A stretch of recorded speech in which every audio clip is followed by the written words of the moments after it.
word nerd, wordsmith, wordy, wordless. Oxford Dictionary says a word is a single, distinct, meaningful element of speech or writing, used with others or sometimes alone. We say each one matters. No extra words is literature, minimalist style. And we're getting you right to the story. Wrong number. Isabel, darling, this is Meg. It's the funniest thing. I know you're out of town, but Hank got a message from you on his cell. He forgot his cell, but fortunately I found it on the floor of the Bentley. So I thought I'd just check for calls and then let him know he dropped it, and I have it right here, safe and sound. He won't be back until the 15th. That's when you're coming back, too, isn't it, dear? Where did you go again? Anyway, Hank must have made a butt call and reached your number, and you called him back. Something about meeting someone at the Kahala Hilton. I'm sure you'll need to get that information to whoever it was supposed to go to. They'll need that room number. Oh, maybe it was Sam. Are you and Sam sneaking away for a little romantic rendezvous? Good for you, darling. Hank and I never seem to do that anymore. Well, never mind. Life, you know. Never what we planned, is it, dear? By the way, do you believe this? What a coincidence. I, too, am headed for the Kahala Hilton. I got one of those little rooms by the dolphin pools, you know, like the one Hank and I had when we honeymooned there. Yes, I just got hit with a bit of nostalgia. So maybe I'll see you there, dear. It won't be quite the same for me without Hank. You know, he's all business these days. Meetings in New York, meetings in London, meetings are the stuff of life, aren't they? Anyway, dear, maybe we'll cross paths, you and I. Drinks at the bar, maybe lunch by the pool. I was going to surprise you, but then I thought, no, she'll enjoy the anticipation of our getting together. So what was I saying? Oh, yes, I did leave Hank a message, too. I let him know about the wrong number thing. He'll be so relieved to know I found the phone. Those iPhones are so darn expensive. Oh, also, I left him the number of my attorney. There won't be much left for you after the settlement, dear, because there won't be much left for him. But never mind. We can't let this stand in the way of our friendship, can we? So you just watch for me there. I should be arriving sometime this evening. Well, actually, that's not quite true. I'm on a cell in the lobby, Isabel. Why don't you come right down and we'll have a drink? Kiss, kiss, darling.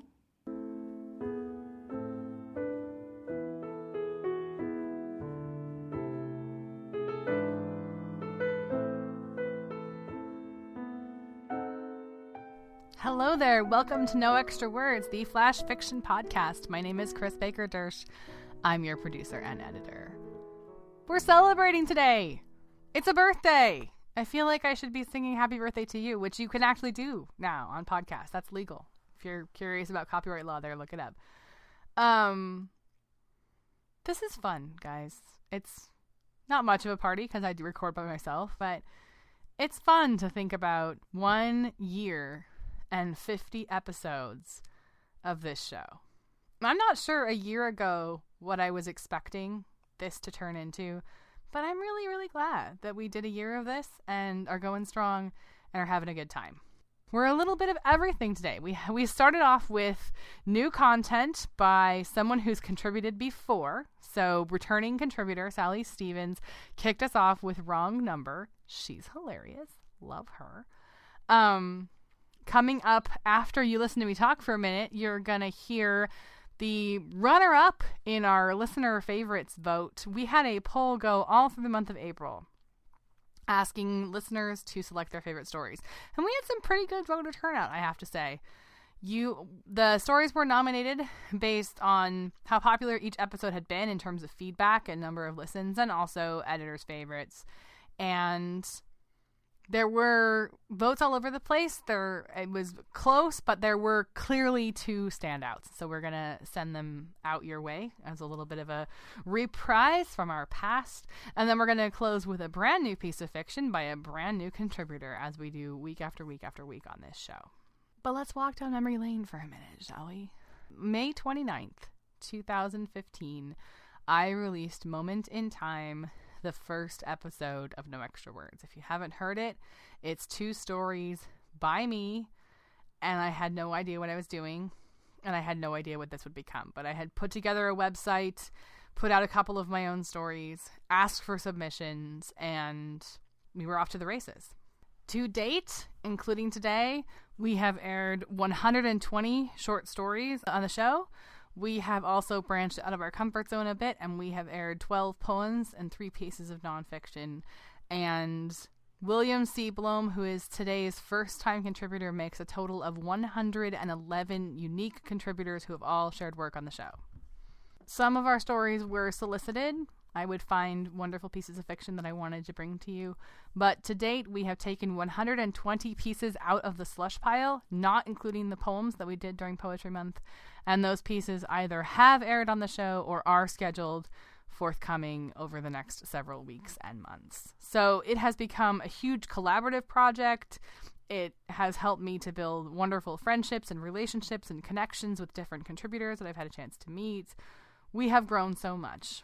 Counting today, we have released 50 episodes, but we have also released 8 specials. And that was everything from, we did a 30-second promo of our Christmas cereal. I didn't even talk about our Christmas cereal, which was a whole different thing. So we did a 30-second promo of that. We did 4 author interviews featuring winners of our Contributor Appreciation Month promotion. And we also aired 3 holiday specials. So we did a Thanksgiving special, we did a Valentine's Day special, and we did an opening day of baseball special. So much has happened. It's stunning to me. And I'm actually really proud of the feedback that we have gotten from our contributors and from our listeners. So I want to take a minute and share some of that. We are really, really proud to have achieved a 5-star rating on iTunes. To everyone who has left us a review on iTunes or whatever your favorite podcast app is, thank you. That does help us find new people, and we do appreciate reading those. And I want to share a couple of things that iTunes listeners have had to say. The first review we ever received was about episode 2, which was Dyslexic Thinking, which featured 2 stories on dyslexia. And we got a very nice review from a mother and wife of dyslexics who said she could actually feel the frustration of these stories. So sometimes reviews are to one specific episode or one specific story that people connect to, and that's marvelous. If it speaks to you, I love hearing that. Another iTunes review states, I am really enjoying listening to a variety of fiction in a lovely voice. The blog is great too. And we're going to talk more about the blog in a little bit because we're going to ramp it up a little bit this summer, but that connects to the show, so we hope you'll come by and check us out. So thank you to those 2 and to all of our other iTunes reviewers. That is appreciated. When people stop by our survey to vote on their favorite story out of our archives, there was a space there also for people to include feedback to be featured on this episode, and we got some great comments. Somebody said, I'm drawn to flash fiction because of its concision, its use of poetic tools and language. My response to that was, me too. And I love this one. Love this podcast because the styles, subjects, and voices are so varied. It's like a buffet of words, and like a theme buffet, you can try a little taste of each. If you don't care for one, the next one is right there waiting to see if it's a new favorite. I love that. I love the metaphor. Somebody also once compared this show to a wine tasting. So the idea that you get to sample these little tiny bites of fiction, and you don't love all of them. I'm not sure I love all of them. They all speak to me in a certain way. I wouldn't bring them to you, but I'm not sure that I love every piece of fiction that we've ever broadcast here. But they're just little fiction nuggets. And I love this. This was a response from someone who was able to share their own story in their own voice, like Sally did to kick us off. This person writes, reading my work aloud was so much fun. It was also a tremendous learning experience to explore the audible distensions between cool analytic reading and rhythm-driven performance.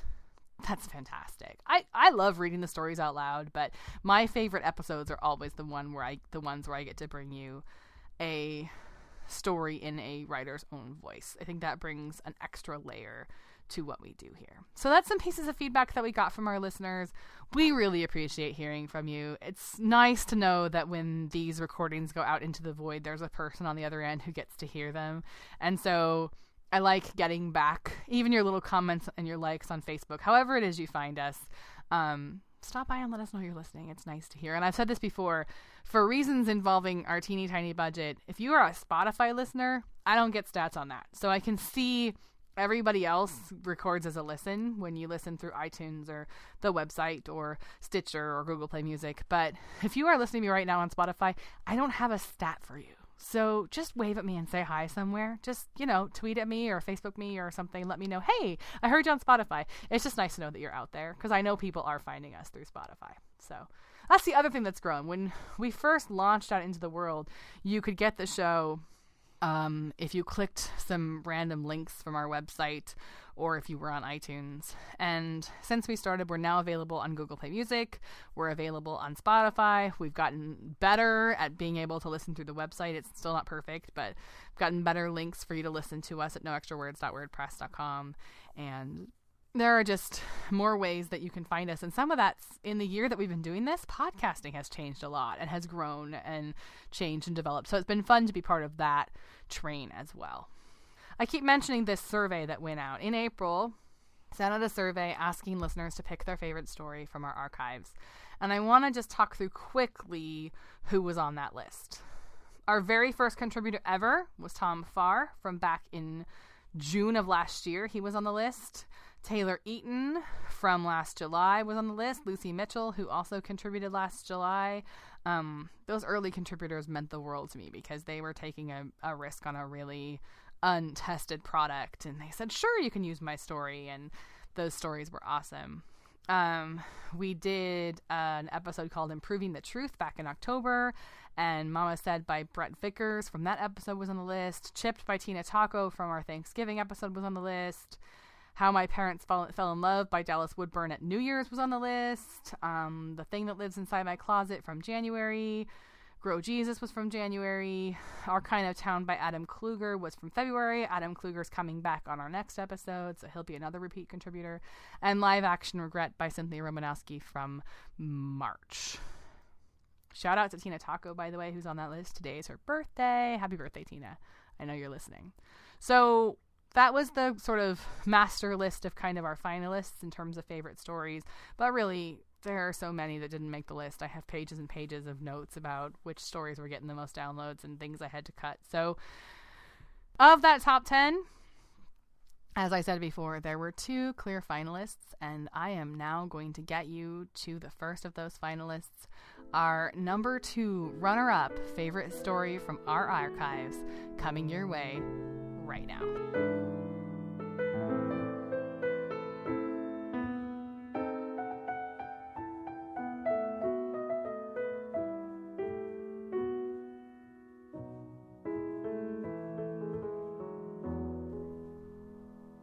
How My Parents Fell in Love by Dallas Woodburn. My mother walked out of a grocery store. She wore a red dress and her hair was permed, the way it looks in the photo albums. My father drove up in a car, a fast car, silver, a car that goes vroom, vroom. He did not know her yet. She was a pretty woman in a red dress with ruffles at the hem. He rolled down the window. He leaned out and smiled at her and said, "Hubba hubba." They fell in love and lived happily ever after. My mother walked out of a grocery store. She carried a plastic bag, handle stretched taut in her thin fingers. Eggs, milk, strawberries. My father drove up in a car, vroom vroom. He liked my mother's red dress and her mess of dark brown hair. He rolled down the window and said, "Hubba hubba." My mother was so startled she dropped her groceries. The milk was okay, but the eggs cracked, oozing yolks onto the sidewalk. My father crouched down and helped my mother clean up the mess. He wore dress pants and a tie, like the photos in his college yearbook. "I'm sorry," he said. "It's okay," she said. "It's not your fault, really." They smiled at each other. He bought her a new carton of eggs. They fell in love and lived happily ever after. My mother walked out of the student union. She wore a red dress and carried a canvas book bag. My father rode up on a bicycle, glints of silver showing through the chipped paint. He wore a plain t-shirt and his hair hung down over his eyes. My mother, in a rush, distracted, digging through her bag like the nearby beach gulls dug for crabs in the sand, accidentally dropped her coin purse on the sidewalk steps. It snapped open. Coins spilled across the cement. My father stopped his bike with a screech of tires. He crouched down and helped my mother pick up her coins. Their skin touched as he placed pennies in her palm one by one. She smiled at him. Hubba hubba, he thought. They fell in love and lived happily ever after. My mother walked out of the rain and into the crowded apartment. She wore a red dress and her silver necklace with the star clasp. A Christmas tree beamed in the corner. People danced, laughed, tilted plastic cups against their lips. My father noticed my mother as soon as she stepped through the doorway. Her dark hair looked darker from the rain, and beads of water trickled down her legs. He didn't know what to say, what he could ever say to her that would be enough. So instead he waited. He stood by the bathroom under the mistletoe, watching my mother and willing her to notice him. Finally she did, but only because she had to use the bathroom. It was occupied, so she stood in line beside my father. She, slightly drunk, spilled a bit of red wine on his shoe. He didn't mind. "Hi," he said, glancing up at the mistletoe above them. "Hello," my mother said. When she leaned forward to shake his hand, her necklace slipped off into a small silver puddle on the floor. My father crouched down and picked it up. Their skin touched as he placed it carefully in her palm. She smiled at him. "Put it on for me?" she asked, pulling up her dark, permed hair to reveal the back of her neck. Her fingers trembled with the clasp. "Hubba hubba," my father found himself saying. My mother laughed. "Look," someone shouted, "you're under the mistletoe." Later, my father walked my mother back to her dormitory. They fell in love and lived happily ever after. My mother was invited to a Christmas party by a girl in her psychology class. She didn't know the girl very well, but it was a Friday night and she had no other plans, so she went. Her dangling silver earrings flashed against her dark hair. She carried a grocery bag, handle stretched taut with the weight of the chocolate cake she had baked that morning and carefully iced with a frosting Christmas tree. The kitchen was empty, save for 3 frat guys refilling their cups of eggnog, and a girl arranging sugar cookies on a plate, and my father, who stood at the sink struggling in vain to wash a red wine stain from his shirt. It was hot in the kitchen, and my mother noticed a bead of sweat trickling down the back of his neck. Suddenly she found herself stumbling forward, tripping over something in her red high heels, a case of beer, a sack of flour, an empty carton of eggs. The plastic bag lurched from her grasp, and she watched the cake smash sadly against the kitchen floor. My father turned from the sink and saw my mother. To him, she was just a pretty woman in a red dress, and yet... He hurried over and crouched down to help my mother clean up the mess. "Are you all right?" he asked. "I'm fine," she sighed. "Just clumsy. I spent all afternoon making this cake, and now it's ruined." "I'm sure it's still delicious," my father said, digging his hand into the dark, moist cake and bringing it to his mouth, purposefully smearing his face with frosting. He loudly smacked his lips and grinned at her. My mother laughed. My father stood, then reached down to help her up. Their skin touched. They washed cake and frosting off their hands at the sink. My father poured my mother a cup of eggnog. Their hands found each other again. Later that night they kissed under the mistletoe. They fell in love. And they lived happily, also angrily, naughtily, hopelessly, hungrily, messily, ever after, like saints and martyrs and lovers and children. They lived, and they live, together still.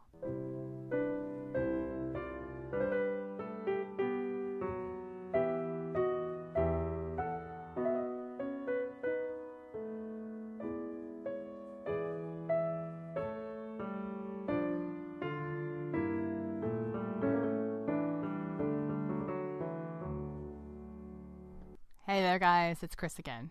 That was fun, wasn't it? I'm happy for Dallas, happy for that story, that it gets to have life again. And I'm here talking to you rather than getting you to the most requested story from our archives. I know, I'm teasing you, aren't I? I'm taunting you. But I couldn't talk about the past without taking just a minute to talk about the future. Podcasts drop off the face of the universe all the time. In fact, it happens so much that a podcast just vanishes with no new episodes and no explanation that someone actually invented a word for it. They call it pod fading. And pod fading is really common after having hit a milestone. I got to my 50th episode. I got to my first year. I got to my whatever goal I was striving towards. And then I'm never heard from again. And I did not want that to happen to this show because, as I've said already, this show means a lot to me and it's been quite an achievement to get here, and we are still growing. So we're not going anywhere. We are not vanishing. On the other hand, guys, it's been a busy couple of months here at No Extra Words. Special episodes and interviews and poetry month and putting together this episode here. It's been nuts. And I don't know about you guys, but summer is a big time in my family too. And I said, I can't sustain this or I'm going to go to pieces because I'm a one-woman band here, right? So we are going to downshift for the summer. I didn't say disappear. I said downshift. So during the months of June, July, and August, look for us every other week rather than every week. We're just cutting in half the number of episodes that we're going to do during that window of time. And then the current plan is, come September, we're going to shift back up again and go back to weekly episodes. That's the current plan. It may tweak a little bit depending on the timing there, but that is the plan. It's just to not do a hiatus, not do a break, not go away, but just take it down to second gear for the summer and then go back into drive come fall. That means a couple of things. That gives me more time in my life to do other things like write. You guys are writers, right? Can you imagine how much time this is eating out of I'm supposed to be working on that novel time? So it gets me back to my own writing a little bit, which is something I've missed. Gives me time to focus on my other projects. I'm working on a second podcast right now, and I think there are a couple more podcasts in the future. Gives me some time to do that kind of stuff. To spend time with my family. Oh yeah, I remember them. It also gives me time to focus on the blog and the website. I got into podcasting mainly because I didn't want to be a blogger, but I do enjoy keeping up the blog at noextrawords.wordpress.com. Just my occasional thoughts and ramblings on writing, on the business of writing, on the culture of writing. And we've been so busy here at No Extra Words these past couple months that I have not had a ton of time to do any of that. So please check out the website. I'm hoping to up the level of content for the summer on that. One note on this, cutting in half the number of episodes also cuts in half the number of slots that we have to put in stories, which means we are now getting far, far, far more submissions than we will ever use and are having to turn a lot down. So because of that, we're going to just put the kibosh on submissions for about a month and a half, starting June 15th. So anything received before June 15th gets read right away. Anything received after that will get read when we open submissions again, which is going to be sometime in early August. And at that point, we will be scheduling for October and November episodes. We currently have the summer booked, so we have a really nice production schedule between now and the end of September, and we're going to slot people in for October and November so we can keep this train on the tracks. So the future looks bright, you guys. A few teasers about what's coming once we kick back into drive in the fall. We are going to do something special for the holidays. I'm not sure yet what that's going to look like. I'm currently in the early planning stages of looking at a young authors month at some point. And I also really want to reprise the contributor appreciation month that we did in January. So lots of stuff is coming. There's no foreseeable end to No Extra Words. It will end at some point, but the end is not in sight right now. We are just cranking along and doing great things. Speaking of great things, there's that one story you guys want to hear, right? You want to hear the favorite story from our archives, don't you? Yell louder. I can't hear you. Okay, so coming up, your favorite, selected by the listeners, story out of our archives, to be immediately followed by a brand new story by contributor William C. Blum, and I am going to see you guys in 2 weeks here on No Extra Words, your Flash Fiction podcast. Thanks for a great year, you guys.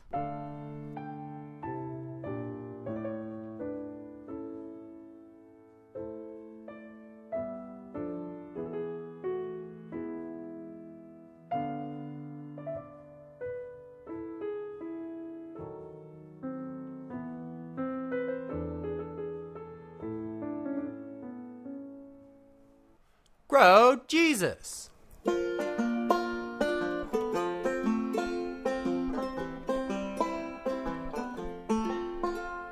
It was a miracle. There I'd be, the miscellaneous aisle of the Goodwill on a Thursday at 4 o'clock, and who should be hanging from a hook and staring at me through a plastic tome? Grow Jesus.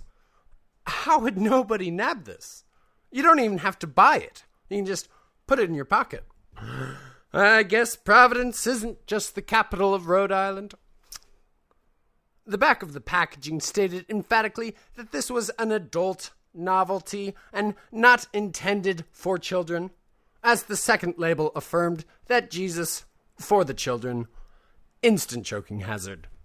So I had to send my son to timeout for arbitrary reasons that weren't lost on him. After an hour's soak, he'd already filled his water glass.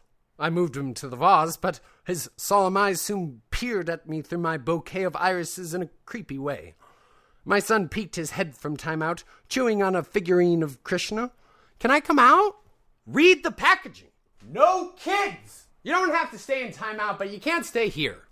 As my child wandered the neighborhood, I drew a bath and curled up to the man-sized Jesus, and who's to say if under the influence of candlelight and Cesar Frank, if something didn't happen between Lily and I. I can feel you grow. My neighbor's neighbor was very obliging to my request, as he should have been, for divorce had carved up his life something fierce, and he was in desperate need for his above-ground pool to be occupied by something other than pine needles and bad memories. The squishy Jesus stood little shorter than the power lines. It's like having Rio de Janeiro in your backyard. After he'd sponged up the last droplets of chlorine, Grode Jesus had to go lest he befell Paul Bunyan's fate. I'd been going through my own monster truck rally of divorce and desperately needed to rent a logging truck with my brat kid and transport the pine-sized prophet to the edge of the continent. I docked the SS Jesus, and the tide slowly began to tow him out to sea. I can't stop now, not after all we've been through. We set up camp in the Clavicle Notch, and were amazed to watch it grow from a divot to a crater. Grow Jesus is island-sized. It takes a full day to get to the toes. Last time we trekked it, we began to see other dwellers. They were surprisingly hostile, considering where we were. One nice fellow said that with the icebergs already on the electric slide, Jesus' oceanic absorption only made things much worse, and that each nation's army wanted to set fire on the floating kingdom, but were too scared to set fire on a floating miracle, so attacked one another instead. A mystic in the left knee capital prophesies that all things grown shall one day shrink. And true, that's what the packaging stated. But when the asteroid hit, Jesus made for a divine cushion against the impact. Note by the author. Alien historians cite that a decapitated foam Jesus had floated through space until the head happened upon the gravitational orbit of Pluto and became its new moon. All of us Jesus dwellers perished, sure, but the earth itself, somehow, some way, survived.